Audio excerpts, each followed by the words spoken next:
Everyone, welcome to our YouTube channel CS Sansar and this is CS Stuti Mahajan. तो आज हम नया टॉपिक लेके आए हैं e invoicing with effect from 1 October 2022। Let's सी।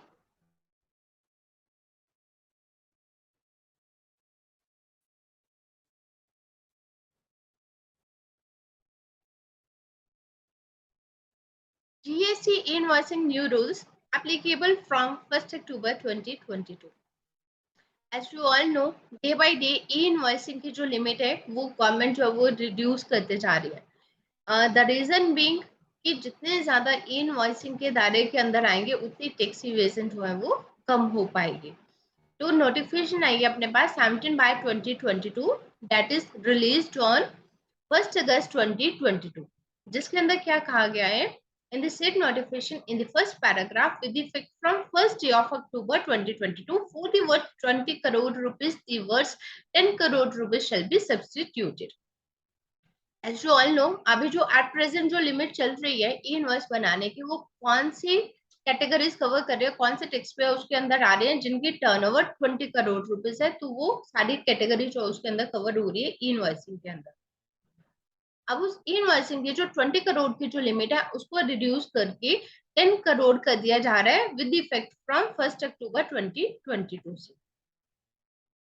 जिसके लिए हम देखते हैं एट प्रेजेंट जो है वो 20 करोड़ की है, 20 करोड़ से उन्होंने रिड्यूस कर दी है। और ये जो नोटिफिकेशन है, ये नोटिफिकेशन रिलीज हुई है 1 अगस्त 2022 को, लेकिन इसकी एप्लीकेबिलिटी कब से होगी? 1 अक्टूबर 2022 से। लेकिन इसके अंदर कुछ उन्होंने एक्सेप्शंस दी हैं। एग्जाम्पशंस कौन कौन सी है? सबसे पहले स्पेशल इकोनॉमिक जोन यूनिट्स, ऐसे सबके जो यूनिट्स हैं, दो उनकी टर्नओवर अगर 10 करोड़ से ज्यादा भी होगी तो उसको भी एग्जम्प्ट कर दिया गया, उनके ऊपर ई इनवॉइसिंग जो है वो एप्लीकेबल नहीं होगी। Insurance sector, banking companies, financial institutions, NBFCs, GTA, goods transport agency, central transportation service and sale of movie ticket, cinematography जिसे हम कहते हैं, ये सारी इनवॉइसिंग से एग्जम्प्ट कर दी गई है।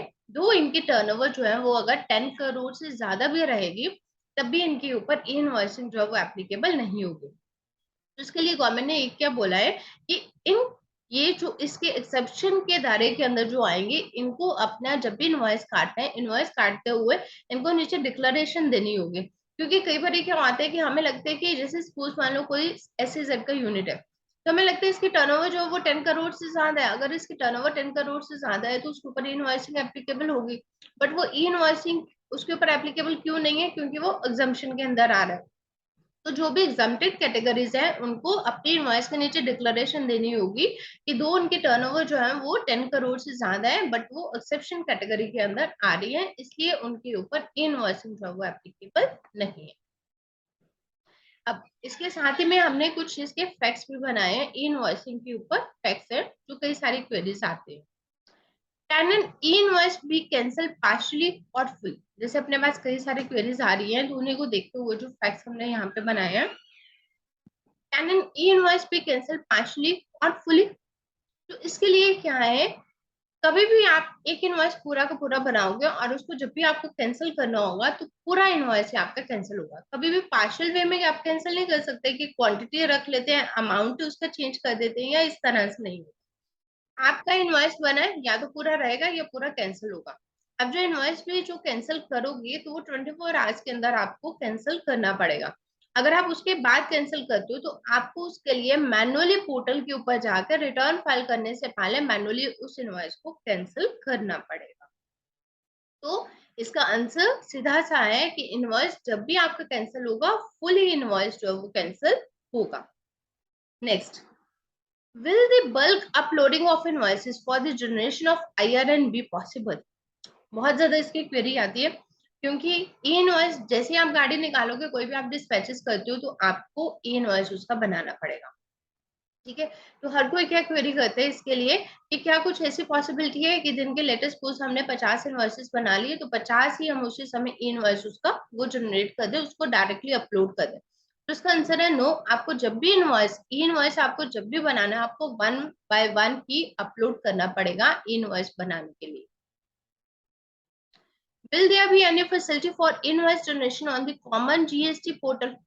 जीएसटी पोर्टल के ऊपर जो ई इनवॉइस बनाने की उसने बोले कि कोई अलग से फैसिलिटी है, इनवॉइस आपको अपने ईआरपी सॉफ्टवेयर के अंदर ही जो आप यूज कर रहे हो उसी के अंदर ही बनाना है।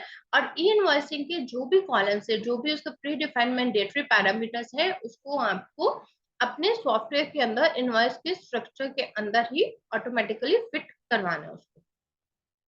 Next, what are the types of documents data to be reported into the IRP. जब भी आपने उसके लिए इनवॉइस बनाना तो उसमें कौन कौन से डॉक्यूमेंट्स जो कि आपके इनवॉइसिंग के अंदर कवर होंगे। इनवॉइसेस बाय द सप्लायर, अगर कोई सप्लायर ने कोई इनवॉइस काटा, इनवॉइस काटने के बाद अगर उसने कोई क्रेडिट नोट काटा है या उसने कोई डेबिट नोट काटना है, any other documents is notified under GST law to be reported as an invoice by the creator of the document। इसके अलावा बट मेनली कौन से कवर होते हैं, इनवॉइस कवर होता है, और इनवॉइस के बाद अगर कोई एड ऑन आप देते हो तो क्रेडिट नोट या उसके डेबिट नोट ही होते हैं, यही कवर होते हैं documents. Next, does the e-invoice schema apply to RCM transactions?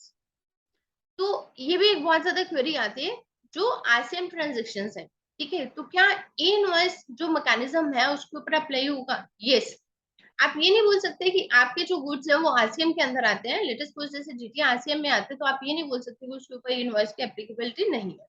अगर आरसीएम ट्रांजेक्शन्स है तो उसके ऊपर भी ई इनवॉइस एप्लीकेबल होगा। Next, if an entity's turnover crosses the threshold limit for invoicing eligibility in March 2021, that is March 2021 कौन सा हुआ हमारा फाइनेंशियल, कौन सा हो गया 2020-21, when should it generate invoicing?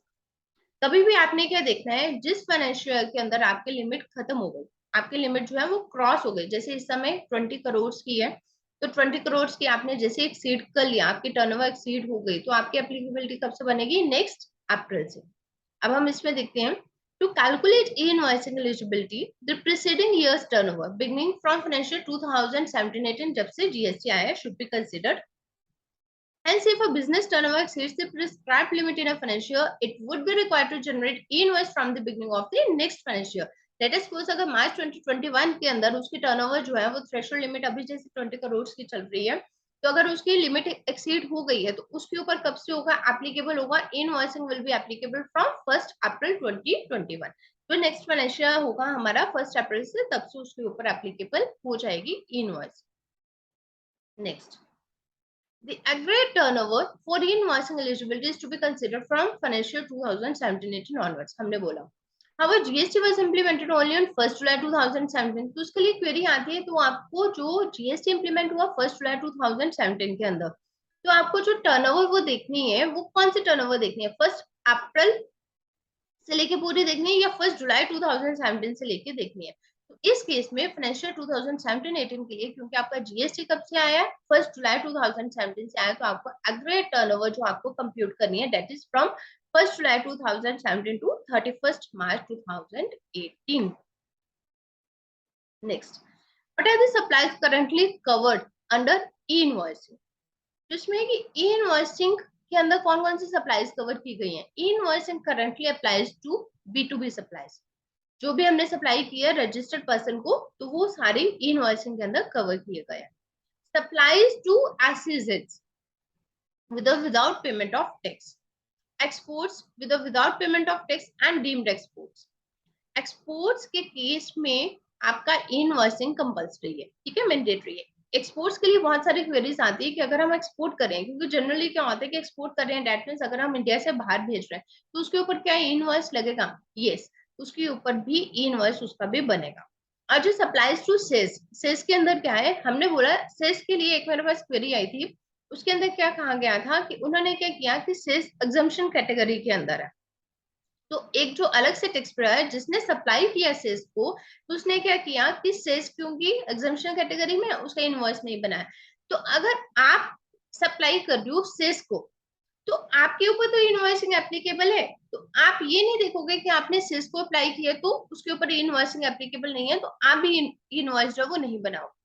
एक टैक्स पेयर सप्लाई कर रहे सेल्स को, तो जो टैक्स पेयर है जो सप्लाई कर रहा है वो ई इनवॉइस बनाएगा।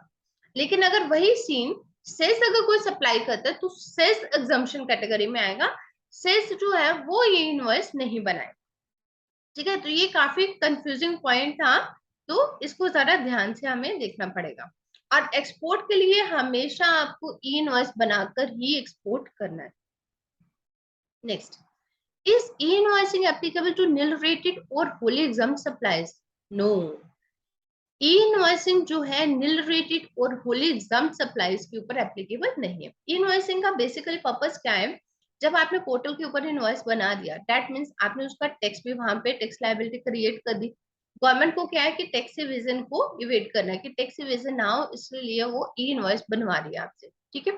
तो जिसके ऊपर नील रेटेड है, जिसका कोई टैक्स ही नहीं है, या फिर वो एग्जाम्प्ट कैटेगरी के अंदर है, दैट मीन्स उसके ऊपर कोई टैक्स नहीं है, तो उस केस में ई इनवॉइसिंग भी एप्लीकेबल नहीं है। Next, will the e-invoice format be the same for all categories of tax payers? जिनको भी ई इनवॉइस बनाना है, क्या वो उनका जो फॉर्मेट है वो सेम है? ई इनवॉइस जब भी हम बनाते हैं ना, उसके कुछ मैंडेटरी फील्ड्स होते हैं, कुछ नॉन मैंडेटरी फील्ड्स हैं। तो जो भी हमारे बिजनेस के रिक्वायरमेंट के अकॉर्डिंग जो भी मैंडेटरी फील्ड्स है, मैंडेटरी फील्ड्स तो हर एक टैक्स पेयर को फिल करनी है, लेकिन जो नॉन मैंडेटरी फील्ड्स हैं वो एज पर देयर रिक्वायरमेंट अपने फिल कर भी सकते हैं या उसको छोड़ भी सकते हैं। तो लेकिन ई इनवॉइस का बेसिकली जो फॉर्मेट है वो ऑलमोस्ट सेम रहेगा। Next, does the e-invoice need to be signed again by the supplier? जब हम e-invoice बनाते हैं पोर्टल के ऊपर जाकर, तो क्या उसको हमें साइन करना पड़ेगा दोबारा से? तो इसका आंसर है नो। ई-इनवॉइस बनाते समय हमारे डीएससी जो है वो नहीं लगते हैं कहीं पे भी, हमें ना तो उसको मैनुअली साइन करना पड़ता है, ना ही हमारे डीएससी लगते हैं। ई-इनवॉइस कब बनते हैं? ई-इनवॉइस के लिए हमें अपनी पोर्टल के ऊपर जाके लॉग इन आईडी वहां पे अपने क्रिएट करनी पड़ेगी, और लॉग इन आईडी क्रिएट करने के बाद वहां से हम जैसे कोई भी डिस्पैच होती है, कोई भी इनवॉइस हमें रेज करना है, तो हम उसका ई इनवॉइस बना के अपने उसको क्रिएट कर सकते हैं। और वहां पर वो जो नीचे आता है वो मैसेज आता है सेंड बाय आईआरपी ऐसे आता है, तो आपको कहीं पे भी जो ई इनवॉइस बनाया उसको डिजिटली साइन नहीं करना है आपको डॉक्यूमेंट। तो बेसिकली इसके अंदर यही है। 1 अगस्त 2022 से इन्होंने नोटिफिकेशन दे दी है। ये इसलिए नोटिफिकेशन दे दी है कि अगस्त और सितंबर आपके पास 2 मंथ्स दे दिए हैं। इसके अंदर इन्होंने थ्रेशोल्ड लिमिट जो है वो 10 करोड़ कर दिया है। इनकेस अगर आपकी जो बिजनेस की टर्नओवर जो है वो 10 करोड़ है इस करंट ईयर के अंदर, या फाइनेंशियल 2017-18 से लेकर अगर कभी भी आपकी 10 करोड़ हुई है, तो आपके ऊपर उसकी एप्लीकेबिलिटी बन रही है 1 अक्टूबर 2022 से, आप उसके दायरे में आ जाओगे। और 1 अक्टूबर 2022 से आपके ऊपर ई इनवॉइस जो वो प्रैक्टिकली एप्लीकेबल हो जाएगा। तो इसलिए गवर्नमेंट ने आपको 2 मंथ्स का टाइम दे दिया, ताकि इन 2 मंथ्स के अंदर आप अपने सॉफ्टवेयर जो है उनको भी रिन्यू करवा पाए। सॉफ्टवेयर के अंदर जो भी आपको ई इनवॉइसिंग के लिए कुछ चेंजेस चाहिए उसको भी आप लोग एडजस्टमेंट उसके करवा पाए, और एक बार वैसे भी आप गो थ्रू कर लें कि किस तरह से आपके ये सारे के सारे ई इनवॉइस जो है वो बनेंगे। ई इनवॉइस को लेके ऑलरेडी हमने पोर्टल के ऊपर अपनी डाली हुई है, और अभी भी बहुत सारी क्वेरीज आ रही है, क्योंकि जैसे जैसे ई इनवॉइस के लिए वो टर्नओवर की थ्रेशोल्ड लिमिट कम करते जा रहे हैं, दैट मीन्स बहुत सारे small and medium business classes जो है, बिजनेस हाउसेस जो है वो ई इनवॉइस के अंदर आ रहे हैं, और जिनके ऊपर भी ई इनवॉइस जो है वो फर्स्ट टाइम एप्लीकेबल हो रहा है, उनके वहां से बहुत सारा क्वेरीज आ रही है ई इनवॉइस को लेके। तो उसके लिए और भी वीडियोस जो है वो बना रही है, तो वो क्लियर कट करके उसकी केस स्टडीज बना के तो वो भी हम पोर्टल के ऊपर यहाँ पे डालेंगे अपने चैनल के ऊपर। So this is all for the day. Thank you for watching this video.